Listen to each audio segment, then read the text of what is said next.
ಗಾದೆ ಮಾತು ವಿಸ್ತರಣೆ. ಕೈ ಕೆಸರಾದರೆ ಬಾಯಿ ಮೊಸರು. ಗಾದೆ, ಕೈ ಕೆಸರಾದರೆ ಬಾಯಿ ಮೊಸರು. ಅರ್ಥ: ಈ ಗಾದೆಯು ಶ್ರಮದ ಮಹತ್ವವನ್ನು ಸಾರುತ್ತದೆ.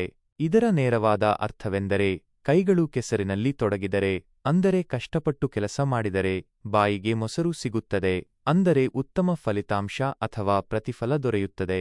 ವಿಸ್ತರಣೆ: ನಮ್ಮ ಜೀವನದಲ್ಲಿ ಯಶಸ್ಸನ್ನು ಗಳಿಸಬೇಕಾದರೆ ಶ್ರಮವಹಿಸುವುದು ಅತ್ಯಂತ ಮುಖ್ಯ. ಯಾವುದೇ ಕೆಲಸ ಸುಲಭವಾಗಿ ದೊರೆಯುವುದಿಲ್ಲ.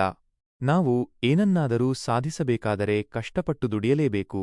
ಸೋಮಾರಿತನವನ್ನು ಬಿಟ್ಟು ಪ್ರಯತ್ನಿಸಿದರೆ ಮಾತ್ರ ಉತ್ತಮ ಫಲಿತಾಂಶವನ್ನು ಪಡೆಯಲು ಸಾಧ್ಯ.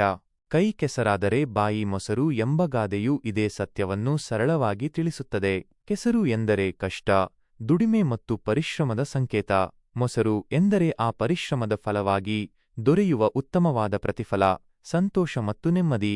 ಉದಾಹರಣೆಗೆ, ಒಬ್ಬ ವಿದ್ಯಾರ್ಥಿಯು ಪರೀಕ್ಷೆಯಲ್ಲಿ ಉತ್ತಮ ಅಂಕಗಳನ್ನು ಗಳಿಸಬೇಕಾದರೆ ಅವನು ಕಷ್ಟಪಟ್ಟು ಓದಲೇಬೇಕು. ಕೃಷಿಕನು ಉತ್ತಮ ಫಸಲನ್ನು ಪಡೆಯಬೇಕಾದರೆ ಹೊಲದಲ್ಲಿ ದುಡಿಯಲೇಬೇಕು. ವ್ಯಾಪಾರಿಯು ಲಾಭ ಗಳಿಸಬೇಕಾದರೆ ತನ್ನ ವ್ಯವಹಾರದಲ್ಲಿ ಶ್ರದ್ಧೆಯಿಂದ ಕಾರ್ಯನಿರ್ವಹಿಸಲೇಬೇಕು. ಯಾವುದೇ ಕ್ಷೇತ್ರವಿರಲಿ, ಶ್ರಮವಿಲ್ಲದೆ ಯಶಸ್ಸು ಅಸಾಧ್ಯ. ಕೆಲವರು ಅದೃಷ್ಟದ ಮೇಲೆ ಅಥವಾ ಬೇರೆಯವರ ಸಹಾಯದ ಮೇಲೆ ಅವಲಂಬಿತರಾಗಲು ಪ್ರಯತ್ನಿಸುತ್ತಾರೆ.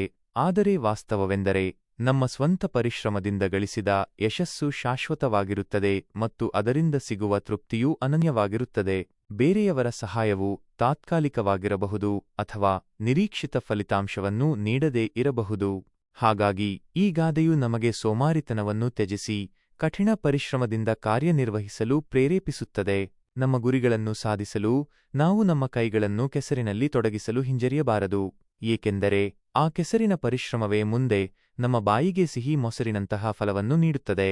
ಸಾರಾಂಶವಾಗಿ ಹೇಳುವುದಾದರೆ, ಕೈ ಕೆಸರಾದರೆ ಬಾಯಿ ಮೊಸರು ಎಂಬ ಗಾದೆಯು ಜೀವನದಲ್ಲಿ ಶ್ರಮದ ಮಹತ್ವವನ್ನು ಎತ್ತಿ ತೋರಿಸುತ್ತದೆ ಮತ್ತು ಕಷ್ಟಪಟ್ಟು ದುಡಿದರೆ ಉತ್ತಮ ಫಲಿತಾಂಶ ಖಂಡಿತ ದೊರೆಯುತ್ತದೆ ಎಂಬ ನಂಬಿಕೆಯನ್ನು ಮೂಡಿಸುತ್ತದೆ.